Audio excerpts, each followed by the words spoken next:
नमस्कार दोस्तों, स्वागत है आप सभी का आपके अपने YouTube channel GK search engine पर। तो दोस्तों, आज के इस वीडियो में हम बात करने जा रहे हैं राजस्थान के इतिहास का। बहुत ही शानदार टॉपिक है गुर्जर प्रतिहार राजवंश। जी हाँ, राजस्थान हिस्ट्री में ये राजवंश का इम्पोर्टेंट टॉपिक है जो आने वाले सभी सीईटी का एग्ज़ाम हो, चाहे एलडीसी का हो, वनपाल हो, इसके अलावा बीएसटीसी, जो जितने भी एग्ज़ाम है राजस्थान के, उन सभी एग्ज़ाम में यहाँ से हिस्ट्री से काफ़ी क्वेश्चन है वो पूछे जाते हैं। तो टॉपिक वाइज हम इस वीडियो में डिस्कस करने वाले हैं गुर्जर प्रतिहार राजवंश के बारे में। वीडियो आपको अच्छा लगता है तो वीडियो को शेयर करना बिल्कुल ना भूलिएगा। जो पीडीएफ फाइल है इस वीडियो की, वो आप वीडियो के डिस्क्रिप्शन बॉक्स से डाउनलोड कर सकते हैं। तो चलिए स्टार्ट करते हैं। सबसे पहले बात की जाए गुर्जर प्रतिहार वंश की। गुर्जर जाति का सर्वप्रथम उल्लेख, जी हाँ, यहाँ से काफ़ी सारे क्वेश्चन आते हैं, डायरेक्ट क्वेश्चन यहाँ से बनता है। सबसे पहले उल्लेख ऐहोल अभिलेख में देखने को मिलता है। तो अभिलेख का नाम याद रख लेना, ऐहोल अभिलेख, जहाँ पर गुर्जर जाति का सबसे प्रथम वर्णन देखने को मिलता है। गुर्जर प्रतिहार जो शब्द है उसका उल्लेख चंदेल वंश के शिलालेख में आपको देखने को मिल जाएगा। तो शिलालेखों से काफ़ी सारे क्वेश्चन है वो एग्जाम में पूछे जाते हैं। किस जाति का सर्वप्रथम वर्णन है वो किस अभिलेख में देखने को मिलता है।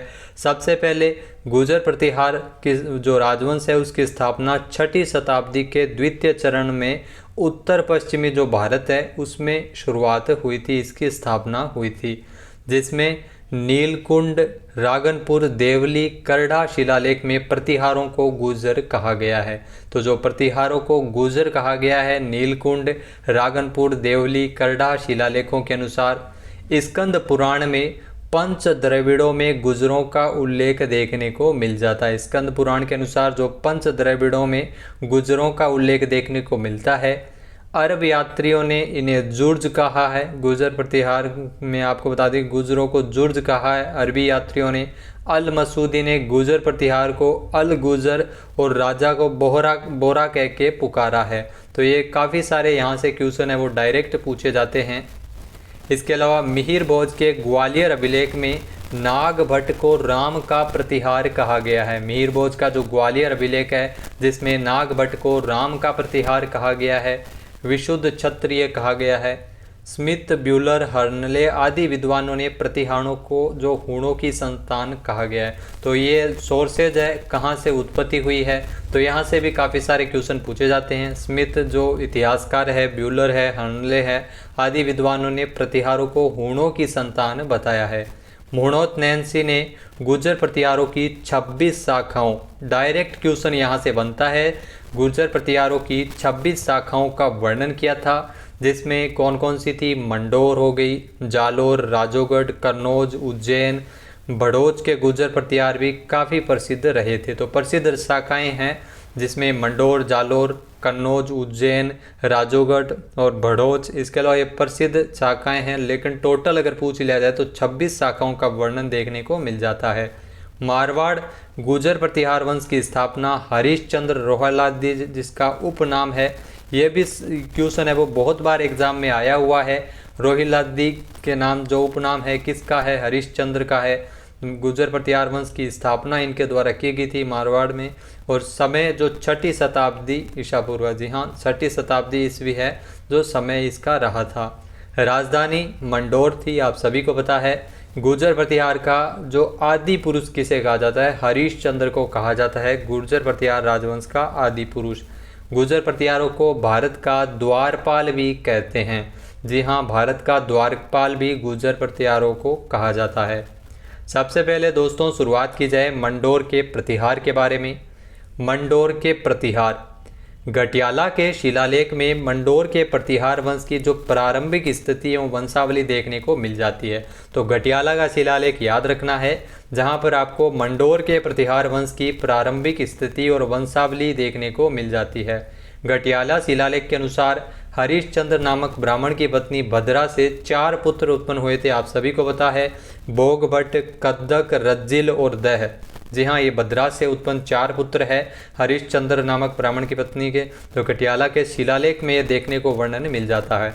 हरिश्चंद्र के जो 4 पुत्र थे, जिसमें मांडव्यपुर मंडोर को जीता था इन पुत्रों ने, और इनके चारों ओर परकोटा बनाया था। तो ये इतिहास में कम ही वर्णन देखने को मिल जाता है जब चारों पुत्र है, किसी में लड़ाई नहीं होती है, और इन्होंने चारों ने मिलकर मांडव्यपुर यानी मंडोर को जीता था और इसके बाद परकोटा बनाया था। मंडोर के प्रतिहार की वंशावली हरिश्चंद्र के तीसरे पुत्र रज्जिल से शुरू होती है। तो रज्जिल ने सहमति से, रज्जिल है वो शासक बना था मंडोर के प्रतिहार राजवंश का। रज्जिल की दोस्तों अगर बात की जाए तो रज्जिल ने मंडोर के आसपास के क्षेत्रों को जीतकर राज्य का विस्तार किया था। जोधपुर में जो मंडोर है वहाँ के आसपास के क्षेत्रों को जीतकर राज्य का विस्तार किया गया था रज्जिल के द्वारा। उसके बाद दोस्तों अगर बात की जाए नरभट्ट की, तो नरभट्ट ये रज्जिल का पुत्र था नरभट्ट, और रज्जिल का उत्तराधिकारी बना था। पिल्लापल्ली की जो उपाधि है वो नरभट्ट को प्रदान की गई है। तो ये उपाधि है वो यहाँ से डायरेक्ट क्वेश्चन कभी कभार बन जाता है, पूछ लिया जाता है। पिल्लापल्ली की जो उपाधि है वो किसे दी गई है? नरभट्ट को दी गई है। इसके अलावा नागभट्ट प्रथम जो शासक बना था, नागभट्ट प्रथम ये नरभट्ट का पुत्र और रज्जिल का पौत्र था। जी हाँ, रज्जिल का पौत्र था, रज्जिल इनके दादाजी थे जो एक प्रतापी शासक था। उपाधि इनको नाहड़ की उपाधि दी गई है, नागभट्ट प्रथम को नाहड़ की उपाधि दी गई है। गटियाला शिलालेख के अनुसार नागभट्ट प्रथम ने मंडोर राज्य की पूर्वी सीमा का विस्तार करते हुए अपनी राजधानी मेड़ता बनाई। जी हाँ, मेड़ता को मेड़ांतक के नाम से भी जाना जाता था। मेड़ता राजधानी किसके द्वारा बनाई गई थी? नागभट्ट प्रथम के द्वारा, जो रज्जिल का पौत्र था। गटियाला शिलालेख में इसका वर्णन देखने को मिल जाता है। नागभट्ट प्रथम की जो पत्नी है जज्जिका देवी, इसके 2 पुत्र हुए थे, भोज और तात। जी हाँ, ये भी आपको ध्यान रखना है, भोज और तात 2 पुत्र उत्पन्न हुए थे नागभट्ट की पत्नी के। इसके अलावा यशोवर्धन की दोस्तों बात की जाए, यशोवर्धन ये नागभट्ट के पुत्र तात का पुत्र था। जी हाँ, तात का पुत्र था यशोवर्धन। राजौली ताम्रपत्र के अनुसार इनके समय पृथ्वीवर्धन ने गुर्जर प्रतिहार जो राज्य पर असफल आक्रमण किया था, पृथ्वीवर्धन के द्वारा आक्रमण किया गया था, असफल रहा था, जो राजौली ताम्रपत्र में इसका वर्णन देखने को मिल जाता है। उसके बाद शिलूक शासक बने थे। गुर्जर प्रतिहार के राजा यशोवर्धन के पुत्र चंदुक का पुत्र था ये शिलूक। गटियाला शिलालेख के अनुसार शिलूक ने देवराज भाटी से युद्ध किया था और उसे मारकर राज चिन्ह और छत्र को छीन लिया था। शिलूक ने गुर्जर प्रतिहार वंश के राजा और यशोवर्धन के पुत्र चंदुक का ये पुत्र था शिलूक। उसके बाद कक्क शासक बना था। कक्क ने मुदागिरी जो मुंगेर विहार में गौड़ राजा धर्मपाल को पराजित किया था। जी हाँ, ये ध्यान रखना, धर्मपाल को इन्होंने पराजित किया था, गौड़ वंश के राजा जो बिहार में थे। और कक्क की जो पत्नी है पद्मिनी से उत्पन्न पुत्र बाउक था।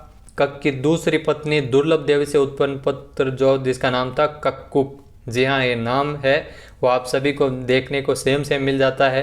कक्क नाम था पिता का, जबकि पुत्र का नाम था दूसरी पत्नी से हुआ था, उसका नाम था कक्कुक। उसके बाद कक्कुक शासक बना था। बाउक के बाद उसका भाई कक्कुक है वो शासक बन गया था। इसके समय घटियाला के 2 शिलालेख उत्कीर्ण करवाए गए थे। ये क्वेश्चन बहुत बार एग्जाम में डायरेक्ट पूछ लिया जाता है। घटियाला के 2 शिलालेख है वो किसके शासनकाल में उत्कीर्ण करवाए गए थे? कक्कुक के शासनकाल में। घटियाला के शिलालेखों में कक्कुक को मरु, वल, गुजरात, मांड, जैसलमेर, अज, मध्य प्रदेश एवं त्रवणी आदि राज्यों में ख्याति फैलाने वाला राजा कहा गया था। ये प्रसिद्ध राजा थे। इन सभी राज्यों में इन्होंने बहुत महत्वपूर्ण कार्य किए थे। इनकी ख्याति है वो दूर दूर तक प्रसिद्ध थी। वट नानक नाना बेड़ा नामक नगर इनके द्वारा बसाया गया था कक्कुक के द्वारा, और इन्होंने आबिरों का आक्रमण विफल किया और इसकी विजय के उपलक्ष्य में रोहिस्तकूप एवं मंडोर में विजय स्तंभ का निर्माण करवाया था। ये ध्यान रखना, रोहिस्तकूप और मंडोर में विजय स्तंभ का निर्माण है वो इनके द्वारा करवाया गया था। इसके अलावा मंडोर की जो इंदा प्रतिहार शाखा ने हमीर परिहार से परेशान होकर चूड़ा राठौड़ को 1395 ईस्वी में मंडोर को दहेज में दे दिया था। जी हाँ, मंडोर को दहेज में दिया गया था। नागभट्ट प्रथम से जालोर प्रतिहार वंश का शासन आरंभ होता है। यहाँ के गुर्जर प्रतिहार रघुवंशी प्रतिहार है वो इसमें कहलाते हैं। इस प्रतिहार वंश का उद्भव भी मंडोर प्रतिहार शाखा से ही माना जाता है। उसके बाद दोस्तों अगर बात की जाए जालोर और कन्नौज तथा उज्जैन के गुर्जर प्रतिहार वंश, जी हाँ, नागभट्ट प्रथम से जालोर प्रतिहार वंश का आरंभ होता है। डायरेक्ट क्वेश्चन बन गया है, छाप लेना दिमाग में। नागभट्ट प्रथम से जालोर प्रतिहार वंश का आरंभ होता है, जहाँ के गुर्जर प्रतिहार रघुवंशी प्रतिहार कहलाते हैं। इस प्रतिहार वंश का उद्भव भी मंडोर प्रतिहार शाखा से माना जाता है, मंडोर से उद्भव इसका माना जाता है। इसके अलावा नागभट्ट प्रथम जब शासक बने थे 730 से लेकर 760 ईस्वी इनका शासनकाल था। नागभट्ट प्रथम के समय मंडोर के प्रतिहार इनके सामंतों के रूप में शासन किया करते थे। इनके समय इनके समय जो राज्य में उत्तर में मारवाड़ से दक्षिण में बड़ौस तक इनका जो शासन है वो फैला हुआ था, जिसमें लाट, जालोर हो गया, आबू एवं मालवा के कुछ भाग शामिल थे। नागभट्ट प्रथम का जो दरबार है नागावलोक दरबार कहा जाता है। डायरेक्ट क्वेश्चन है वो यहाँ से पूछा जाता है। नागावलोक दरबार नागभट्ट प्रथम के दरबार को कहते हैं। जालोर, अवंती, कन्नौज प्रतिहारों की नामावली भी नागभट्ट से ही आरंभ होती है, तो नागभट्ट प्रथम से आरंभ होती है।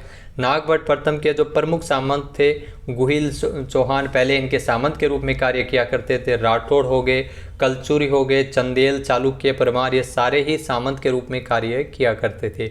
नागभट्ट प्रथम गुर्जर प्रतिहारों का प्रथम शक्तिशाली शासक था, जिसने अरबों तथा बलूचों के आक्रमण को रोके रखा था। इसीलिए इसे प्रतिहारों में द्वारपाल के रूप में जाना जाता था। नागभट्ट को क्षत्रिय ब्राह्मण कहा गया है, इसलिए इस शाखा को रघुवंशी प्रतिहार भी कहते हैं। ध्यान रखना, क्षत्रिय ब्राह्मण के कारण रघुवंशी प्रतिहार है वो इस शाखा को कहा जाता है। उपाधियां नागभट्ट प्रथम की: नारायण का अवतार, अरबों पर विजय प्राप्त करने के कारण राम का द्वारपाल कहा जाता है। मेघनाथ के युद्ध का अवरोधक, इंद्र के दंभ का नाशक, नारायण की मूर्ति का प्रतीक, मल्लेच्छों का नाशक ग्वालियर प्रशस्ति में वर्णन है। इसके अलावा नारायण कहा जाता है ग्वालियर प्रशस्ति के अनुसार। तो कई सारे इनके उपनाम हैं। और इनके शासनकाल में चीनी यात्री वेनसांग ने कुल 72 देशों की यात्रा की थी। उसने भीनमाल को पिलोमोलो या बिलामाला तथा गुर्जर राज्य को कूचेलो कहा था। चीनी यात्री वेनसांग ने गुर्जर राज्य को किस नाम से संबोधित किया था? कूचेलो कहकर संबोधित किया था। उसके बाद वत्सराज है वो शासक बने थे। इनका जो शासनकाल है 783 से लेकर 795 ईस्वी तक रहा था। रणहस्तिन की उपाधि, जी हाँ, डायरेक्ट क्वेश्चन है वो बहुत बार एग्जाम में आया हुआ, रट लेना इसको। रणहस्तिन की उपाधि वत्सराज को मिली है, जो गुर्जर प्रतिहार के शासक थे। गुर्जर प्रतिहार वंश का वास्तविक संस्थापक अगर जिसे माना जाता है तो वो है वत्सराज। वत्सराज के शासनकाल में 778 ईस्वी में उद्योतन सूरी ने जालोर में कुवलयमाला नामक ग्रंथ जो प्राकृत भाषा में लिखा था। कुवलयमाला किसके द्वारा लिखा गया है? उद्योतन सूरी के द्वारा। किसके शासनकाल में लिखा गया है? वत्सराज के शासनकाल में 778 ईस्वी में। और इसके अलावा 783 ईस्वी में आचार्य जिनसेन सूरी ने हरिवंश पुराण ग्रंथ लिखा था। ये भी ध्यान रखना, जिनसेन सूरी ने हरिवंश पुराण ग्रंथ लिखा था वत्सराज के शासनकाल में। इसके अलावा ओसिया के जैन मंदिर प्रतिहार जो शासक वत्सराज के समय ही निर्माण करवाए गए थे। त्रिपक्षीय जो त्रिकोणात्मक संघर्ष शुरू हुआ था, जिसमें उत्तर पश्चिमी भारत में गुर्जर प्रतिहार, दक्षिणी भारत से राष्ट्रकूट और बंगाल के पाल वंश के मध्य ये त्रिकोणात्मक संघर्ष है जो शुरू हुआ था। किस किस के मध्य हुआ था ये ध्यान रखना, कौन से राजवंश है, तो यहाँ से डायरेक्ट क्वेश्चन है वो कई बार एग्जाम में आता है। इसके अलावा दोस्तों त्रिकोणात्मक संघर्ष की शुरुआत गुर्जर प्रतिहार नरेश वत्सराज के द्वारा की गई थी। वत्सराज ने इसकी संघर्ष की शुरुआत की थी और तकरीबन 150 वर्षों तक यह संघर्ष चला था। प्रारंभ गुर्जर प्रतिहारों ने किया था, लेकिन अंतिम विजय भी इन्हीं की हुई थी। वत्सराज ने इंद्रायुध को पराजित करते हुए कन्नौज पर अधिकार किया था। वत्सराज के द्वारा कन्नौज को जीता गया था इंद्रायुध को हराते हुए, और इंद्रायुध को अपना सामंत भी बनाया गया था। वत्सराज ने पाल वंश के शासक धर्मपाल को भी पराजित किया था। पाल वंश के शासक को भी हराया था धर्मपाल। इसके अलावा राष्ट्रकूट शासक ध्रुव प्रथम ने वत्सराज को पराजित करते हुए उज्जैन एवं कन्नौज पर वापस अधिकार कर लिया था। तो ध्यान रखना, वत्सराज को हराया किसने था? ध्रुव प्रथम जो राष्ट्रकूट के वंश के शासक थे, और इन्होंने हराते हुए उज्जैन और कन्नौज को जीता था। वत्सराज वहां से जालोर की ओर मरुस्थल में चला गया, और इस युद्ध की जानकारी रागनपुर और वनी डिंडोरी अभिलेखों में देखने को मिल जाती है। इसके बाद नागभट्ट द्वितीय शासक बने थे। शासनकाल 795 से लेकर 833 ईस्वी तक रहा था। माता का नाम इनकी सुंदर देवी था। वत्सराज के उत्तराधिकारी थे नागभट्ट द्वितीय। जी हाँ, नागभट्ट द्वितीय है वो वत्सराज के उत्तराधिकारी थे। इनकी जो उपाधि है परम भट्टारक महाराजाधिराज परमेश्वर, उपाधि बड़ी लंबी है, इसको याद रख लेना। परम भट्टारक महाराजाधिराज परमेश्वर की उपाधि इनको दी गई थी। बुजकला अभिलेख में ये उपाधि का वर्णन देखने को मिल जाता है। इन्होंने उज्जैन और कन्नौज को जीता था, वापस उज्जैन और कन्नौज को जीत लिया था और कन्नौज को अपनी राजधानी बनाई थी। ये एक डायरेक्ट क्वेश्चन बन गया है, कन्नौज को राजधानी किसके द्वारा बनाई गई थी? नागभट्ट द्वितीय के द्वारा गुर्जर प्रतिहार वंश में कन्नौज को राजधानी बनाई गई थी। नागभट्ट द्वितीय के कन्नौज विजय का वर्णन ग्वालियर अभिलेख में अपने को देखने को मिल जाता है। ग्वालियर प्रशस्ति में आंध्र, अनर्त, मालव, किरात, तुरुष्क, वत्स, मत्स्य आदि प्रदेशों का विजेता भी इनको बताया गया है। और इसके अलावा मान्य खेत के जो राष्ट्रकूट शासक गोविंद तृतीय ने नागभट्ट द्वितीय को हराते हुए कन्नौज पर अधिकार किया था। जो मान्य खेत के राष्ट्रकूट शासक थे गोविंद तृतीय, उन्होंने नागभट्ट द्वितीय को हराया था और कन्नौज को जीता था। गोविंद तृतीय के साम्राज्य विस्तार के बारे में इतिहासकारों ने गोविंद तृतीय के घोड़े हिमालय से कन्याकुमारी तक बिना किसी शत्रु के क्षेत्र में प्रवेश किए सीधे दौड़ सकते थे, ऐसा लिखा हुआ है। इनका जो दरबार है वो नागावलोब दरबार भी इनका कहा जाता है, नागभट्ट द्वितीय के दरबार को। मुसलमानों के विरुद्ध नागभट्ट द्वितीय के संघर्ष का प्रमाण है वो खुमान रासो ग्रंथ में अपने को देखने को मिल जाता है। उसके बाद शासक बने थे मिहिर भोज, जिनका शासनकाल था 836 से 885 ईस्वी तक। नागभट्ट द्वितीय का उत्तराधिकारी था मिहिर भोज। भोज के नाम से भी ये विख्यात थे। माता का नाम इनकी अप्पा देवी था और इनका जो प्रथम अभिलेख है वराह अभिलेख, जिसमें तिथि 893 विक्रम संवत यानी 836 ईस्वी इसमें दी गई है। मिहिर भोज को बंगाल के शासक धर्मपाल के पुत्र देवपाल ने पराजित किया था। तो ध्यान रखना, मिहिर भोज को बंगाल का जो शासक था धर्मपाल, उसका पुत्र था देवपाल ने पराजित किया था। मिहिर भोज ने फिर बाद में नारायणपाल और विग्रहपाल को क्रमशः हराया था। 851 ईस्वी में जो अरबी यात्री है सुलेमान, उनके द्वारा भारत की यात्रा की गई थी मिहिर भोज के समय। सुलेमान ने बताया कि मिहिर भोज मुसलमानों का सबसे बड़ा शत्रु है, अरबों का मित्र भी इनको कहा जाता है। मिहिर भोज का जो साम्राज्य है वो उत्तर में हिमालय से लेकर दक्षिण में बुंदेलखंड तक था और पूर्व में उत्तर प्रदेश से लेकर पश्चिम में गुजरात और काठियावाड़ तक इनका साम्राज्य विस्तार किया गया था। कश्मीरी कवि कल्हण ने अपने ग्रंथ राज तरंगिणी में मिहिर भोज के साम्राज्य का उल्लेख भी किया था। उपाधि आप ध्यान रखिएगा, आदिवरा की उपाधि इनको ग्वालियर अभिलेख में आपको वर्णन देखने को मिल जाएगा। प्रभास की उपाधि भी इनको दी गई है, दौलतपुर अभिलेख में ये वर्णन है। जो इनके आदिवरा सिक्के जलाए गए थे चांदी और तांबे के सिक्कों पर अंकित है। आदिवरा इनके समय चांदी और तांबे के सिक्के जिन पर श्रीमद आदिवरा अंकित रहता था, तो सिक्के भी इनके द्वारा चलाए गए थे। क्या लिखा गया ये भी क्वेश्चन है वो एग्जाम में काफ़ी बार आया हुआ है। इसके अलावा स्कंद पुराण के अनुसार मिहिर भोज ने तीर्थ यात्रा के लिए अपने पुत्र महेंद्रपाल को सिंहासन सौंपकर राजपाट के लिए चले गए थे। उसके बाद महेंद्रपाल प्रथम है वो शासक बने थे, जिनका शासनकाल 885 से 910 ईस्वी तक रहा है। माता का नाम चंद्रा भट्टारिका देवी है और उपाधियाँ विशाल विदशाल भंजिका ग्रंथ में इनका उपाधियों का वर्णन, जिसमें इनको निर्भय राज, निर्भय नरेंद्र, रघुकुल तिलक की उपाधि भी इनको दी गई है महेंद्रपाल प्रथम को। रघुकुल चूड़ामणि। इसके अलावा हिंदू भारत का अंतिम महान हिंदू सम्राट BN पाठक ने बताया है। दरबारी राजकवि राजशेखर थे इनके, तो ये ध्यान रखना, इनके जो शासनकाल में राजशेखर है वो दरबारी राजकवि थे। राजशेखर द्वारा जो रचित ग्रंथ है वो भी काफ़ी बार एग्जाम में आते हैं। कपूर मंजरी, काव्य मीमांसा, विद्वाल भंजिका, बाल भारत, प्रबंध कोश और बाल रामायण। तो ये ग्रंथों के नाम भी याद रख लेना, क्योंकि कई बार डायरेक्ट यहाँ से क्वेश्चन है वो बन जाते हैं, कौन से लिखे हुए हैं कौन से नहीं लिखे हुए। हरिविलास और भुवन कोश भी राजशेखर के द्वारा लिखा गया है। महेंद्रपाल का जो शासन है वो काठियावाड़ तक विस्तृत था। उसके बाद महिपाल प्रथम है वो शासक बने थे, जिनका शासनकाल 914 से 943 ईस्वी तक रहा था। राजशेखर द्वारा इनको उपाधियां दी गई थी, जिसमें आर्यावर्त का महाराजाधिराज, रघुकुल मुक्तामणि। जी हाँ, ये उपाधि है वो एग्जाम में पीछे मैंने बहुत सारे क्वेश्चन है वो देखे हैं। रघुकुल मुक्तामणि किसे उपाधि है वो दी गई है? महिपाल प्रथम को ये उपाधि मिली है। रघुवंश मुकुटमणि की उपाधि भी इनको दी गई है। प्रचंड पांडव में महिपाल की विजयों का उल्लेख भी आपको देखने को मिल जाएगा। इनके समय 915 ईस्वी में अरबी यात्री अल मसूदी ने भारत की यात्रा की थी। कहला अभिलेख में कलचुरी वंश का जो राजा था भीमदेव महिपाल के अधीन गोरखपुर प्रदेश का शासक था। अरबी यात्री अल मसूदी के अनुसार उत्तर पश्चिम में पंजाब के कुलूतों और रनटों को पराजित इन्होंने किया था। हड़ल अभिलेख से ज्ञात होता है कि जो उनका सामंत था धरणीवराह, उनकी अधीनता में सौराष्ट्र पर भी शासन कर रहा था। इनके समय राष्ट्रकूट वंश का जो शासक था इंद्र तृतीय, जिन्होंने मालवा पर आक्रमण कर उज्जैन को अपने अधिकार में लिया था, और महिपाल प्रथम ने चंदेल शासक हर्ष की सहायता से पुनः उज्जैन पर अधिकार कर लिया था। उसके बाद महेंद्रपाल द्वितीय शासक बने थे। माता का नाम इनकी प्रसादना देवी था। महेंद्रपाल द्वितीय के बाद में देवपाल, विनायकपाल द्वितीय, महिपाल द्वितीय और विजयपाल प्रतिहार वंश के शासक हुए थे। फिर आपको बता दें कि महिपाल द्वितीय शासक बने थे। जो महिपाल द्वितीय का उल्लेख है वो बयाना अभिलेख में अपने को देखने को मिल जाता है। उपाधि महाराजाधिराज महिपाल देव, बयाना अभिलेख में ये उल्लेख आपको देखने को मिलता है। राज्यपाल उसके बाद शासक बने थे, जिनका शासनकाल 990 से लेकर 1019 ईस्वी तक रहा था। गुर्जर प्रतिहार वंश में विजयपाल का उत्तराधिकारी था। इनके समय कन्नौज भारत का एक सुंदर और समृद्ध शहर था, जहाँ पर 10,000 सुंदर मंदिर थे। कन्नौज की रक्षा हेतु कन्नौज के चारों ओर 7 किले भी बनाए गए थे राज्यपाल द्वारा। और जब 1018 ईस्वी में गजनी के सुल्तान महमूद गजनबी ने कन्नौज पर आक्रमण किया था, तो राज्यपाल है वो भागकर जंगलों में चले गए थे।